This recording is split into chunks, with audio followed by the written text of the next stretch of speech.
Hello students, welcome back to Econ by Surbi where economic make easy and exam oriented. So in this video we will continue our second part of money and banking.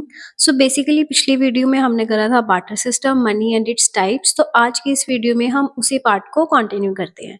तो चलिए बिना time waste करे इसे हम start करते हैं. क्या functions of money. अब फंक्शंस ऑफ मनी का क्या मतलब है कि मनी का काम क्या है. ठीक है, तो फंक्शंस ऑफ मनी को बेसिकली तीन पार्ट्स में डिवाइड करा गया है: primary function, secondary function and contingent function. Primary functions कौन से फंक्शंस है जो सबसे मेन फंक्शंस है. कई बार आपको एग्जाम्स में ऐसे भी पूछ लेते हैं कि एक्सप्लेन ओनली प्राइमरी फंक्शंस या फिर सिर्फ सेकेंडरी फंक्शन. तो प्राइमरी फंक्शन में सबसे पहले क्या है कि मनी का मेन काम क्या है. मनी का मेन काम है मीडियम ऑफ एक्सचेंज. अब मीडियम ऑफ एक्सचेंज का क्या मतलब होता है कि जैसे कि सपोज आपने कोई चीज परचेज करनी है तो आपने क्या करा, पैसे दिए और चीज ले ली. तो मनी किसका काम कर रहा है? As a medium of exchange. Means अगर आपने कोई भी चीज को खरीदना है तो आप क्या करो कि money as a medium of exchange का काम करते हैं. ठीक है, फॉर एग्जाम्पल जैसे इंडिया में क्या है, इंडियन करेंसी काम करती है, नोट्स हो गए, कॉइन्स हो गए, ये चीज काम करती है. तो सपोज आप इंडिया के किसी भी कोने में हो. ठीक है, अगर आपके पास इंडियन करेंसी है तो आप क्या कर सकते हो, उससे कोई भी चीज परचेज कर सकते हो. ठीक है, तो उसे हम क्या बोलते हैं? Medium of exchange. तो मनी का सबसे मेन फंक्शन क्या है? Money act as a medium of exchange.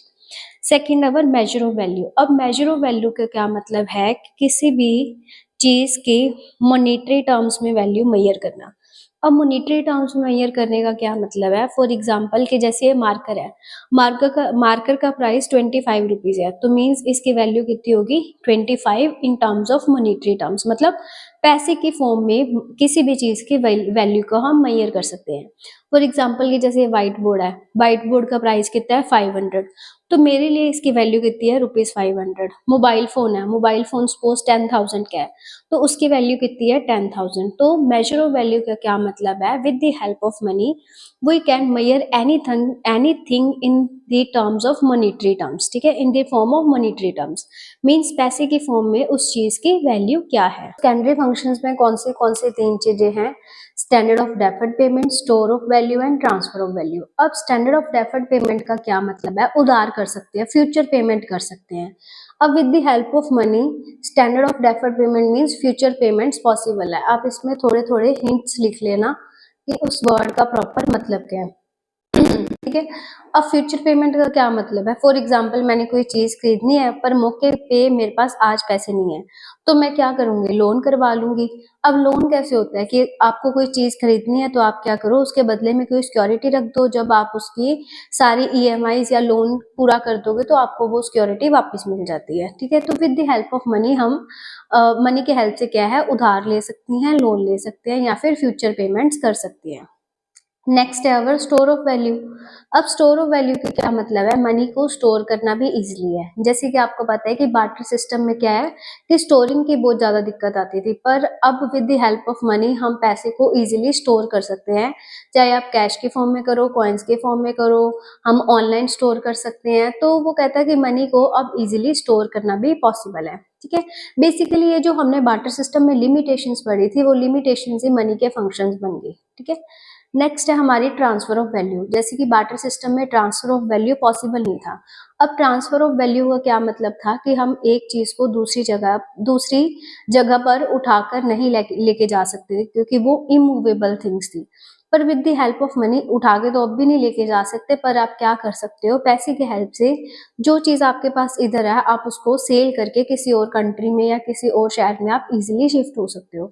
वही एग्जांपल कि सपोज आप इधर रह रहे हो एंड आपका कोई ट्रांसफर हो गया, सपोज दिल्ली हो गया, तो आप यहाँ से अपनी जो प्रॉपर्टी सेल करके आप दिल्ली ट्रांसफर इजीली कर सकते हो. यहाँ से जो पैसे मिलेंगे उस पैसे की हेल्प से आप वहाँ जो भी अपने प्रॉपर्टी परचेज कर सकते हैं. देखो, पहले प्राइमरी फंक्शन था. प्राइमरी फंक्शन में कौन से थे? First is our medium of exchange and second is our measure of value कि उसको मॉनेटरी टर्म्स में मेजर करना इजी था.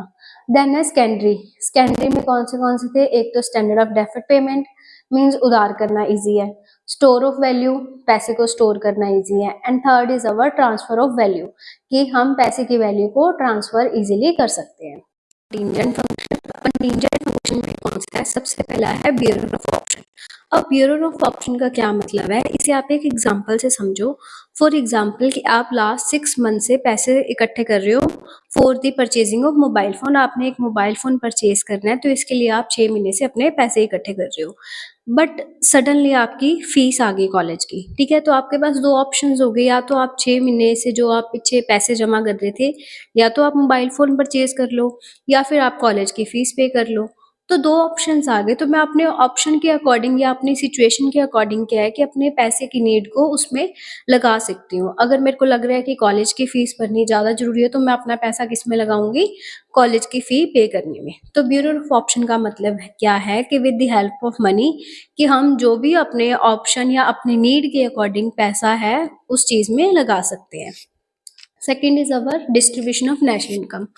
With the help of money national income का डिस्ट्रीब्यूशन काफ़ी इजीली हो गया है। जैसे कि हमने क्या करा है, मेजरमेंट्स पढ़े हैं, मेथड्स पढ़े हैं नेशनल इनकम को काउंट करने के। अब नेशनल इनकम भी आप तभी काउंट कर सकते हो जब आप मनी को मॉनिटरी फॉर्म्स में लेके चल रहे हो, मॉनिटरी टर्म्स में लेके चल रहे हो। अब बार्टर सिस्टम में तो मेजरमेंट पॉसिबल ही नहीं था, क्योंकि हमें पता ही नहीं होता था कि किसी की किस चीज़ की क्या वैल्यू है। And last is our measurement या फिर मेजरमेंट ऑफ सेटिस्फेक्शन। अब इसका क्या मतलब है कि with the help of money हम सेटिस्फेक्शन भी मेजर कर सकते हैं, हम प्रॉफिट भी मेजर कर सकते हैं एंड लॉस भी मेजर कर सकते हैं। जैसे कि देखो, फॉर एग्जांपल आपने कोई चीज़ परचेज करी है, हम ऐसे नहीं बोलते कि हाँ, जैसे कंज्यूमर को क्या मिलती है? सेटिस्फेक्शन। प्रोड्यूसर को क्या मिलता है? प्रॉफिट। ठीक है, वो कहते हैं कि पैसा खर्च के कंज्यूमर को ये पता चलता है कि उसे उसको उस चीज़ को खर्चने पर कितनी सेटिस्फेक्शन अचीव करी है, जो हमने माइक्रो इकोनॉमिक्स में ऑलरेडी पढ़ रखा है। ठीक है, तो देखो 3 तरह के फंक्शन थे, प्राइमरी, सेकेंडरी, कॉन्टिंजेंट। प्राइमरी में क्या था? Medium of exchange, major of value. Secondary में क्या था? Deferred payment, store of value and transfer of value. And contingent में क्या था? Bearer of option, distribution of national income and measurement of maximum satisfaction. I hope आपको ये वाला topic अच्छे से क्लियर हो गया। नेक्स्ट हम अपने नए टॉपिक की तरफ बढ़ते हैं। नेक्स्ट हमारे दो फंक्शंस हो रहे हैं। कई बार आपको एग्जाम्स में डायरेक्टली ये भी पूछ लेते हैं, what are static function and what are dynamic function. तो basically professor Colburn and professor इंजिंग ने static function and dynamic function का क्लासिफिकेशन करा था। तो स्टैटिक का क्या मतलब है? स्टैटिक फंक्शन वो फंक्शन होते हैं जो चेंज नहीं होते, जो एज इट इज के एज इट इज वैसे ही रहते हैं। तो स्टैटिक फंक्शन में आप याद रखना, जो फिक्स्ड एंड पैसिव होते हैं, मीन्स जो चेंज नहीं होते। जैसे कि मीडियम ऑफ एक्सचेंज है। अब मीडियम ऑफ एक्सचेंज चेंज तो नहीं हुआ, पहले भी मनी का काम मीडियम ऑफ एक्सचेंज ही था, अब भी मीडियम ऑफ एक्सचेंज ही है। मेजर ऑफ वैल्यू है, ट्रांसफर ऑफ वैल्यू है। तो ये वाले फंक्शन किन फंक्शंस में आते हैं? हमारे स्टैटिक फंक्शन में आते हैं, बेसिकली जो चेंज नहीं हुए। ठीक है, mainly primary functions and secondary functions में जो भी हमने पॉइंट्स करे थे वो सब स्टैटिक फंक्शन ही है। एंड डायनेमिक फंक्शन कौन से फंक्शंस होते हैं? जो चेंज हो जाते हैं। जैसे कि इंटरनेशनल ट्रेड हो गया, हमारा कैपिटल फॉर्मेशन हो गया, इन्वेस्टमेंट करना हो गया, ये सारे किसमें आते हैं? हमारे डायनेमिक फंक्शन में। इन्फ्लेशन आ गया, डिफ्लेशन आ गया। अब मनी में क्या था? इन्फ्लेशन का क्या मतलब होता है? प्राइजेस का चेंज होना। अब 10 साल पहले जो मनी की वैल्यू थी, क्या अभी भी मनी की वैल्यू सेम है? नहीं है ना, चेंज होगी ना, विच मीन्स ये किस में आ गया? हमारा डायनेमिक फंक्शन।